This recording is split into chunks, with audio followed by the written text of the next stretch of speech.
হসপিটালে অবশ্যই ভূত আছে, এটা আমরা অনেকেই মানি, কিন্তু 2008 সালে এমন একটা রিয়েল স্টোরি যেটা খুবই ক্রিপি আর হয়তো তোমাকে এটা বাধ্য করবে যে হসপিটালে কোনোদিন একা যাবে না। 2008 সালে নাইট শিফটে একটা ডক্টর একটা ডেড বডির ওপর কাজ করছিল। এই হসপিটালে নর্মালি যখন কারোর মৃত্যু হয় তখন তার হাতে একটা লাল ব্যান্ড বেঁধে দেয়। রাত 1টার সময় ডক্টরটা ওই মৃত যে ডেড বডিটা ছিল সেই ডেড বডির ওপর কাজ করে সে লিফটে করে নিচের দিকে নামে। যে লিফটে করে আসছিল সেই লিফটে একটা মেয়ে ছিল, কিন্তু হঠাৎ করে সেকেন্ড ফ্লোরে যখন আসে হঠাৎ করে দরজাটা খোলে আর একটা মেয়ে ভেতরে আসার জন্য খুব রিকোয়েস্ট করে, কিন্তু যে ডক্টর ছিল সে কিন্তু একদমই মেয়েটাকে ভেতরে আসতে দেয় না আর সাথে সাথে দরজা বন্ধ করে দেয় আর নিচে যাওয়ার জন্য গ্রাউন্ড ফ্লোর প্রেস করে দেয়। কিন্তু পেছনের মেয়েটা ছিল সে বলে তুমি এরকম করলে কেন?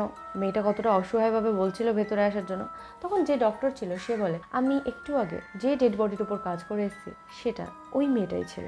কিন্তু পেছনে দাঁড়িয়ে থাকা যে মেয়েটা তখন বলে তুমি বুঝলে কি করে যে ওই ডেড বডির ওপরেই কাজ করে এসেছিলে? তখন ডক্টর বলে যে ওর হাতে একটা রেড ব্যান্ড ছিল আর এই হসপিটালে যেই মারা যায় তার হাতে একটা করে রেড ব্যান্ড দেওয়া হয়। তখন যে মেয়েটা লিফটে দাঁড়িয়ে ছিল সেই মেয়েটাও ওর হাতটা দেখায় আর দেখে ওর হাতেও রেড ব্যান্ড আছে। তুমি যদি এই পরিস্থিতিতে পড়তে কি করতে জানাতে ভুলো না।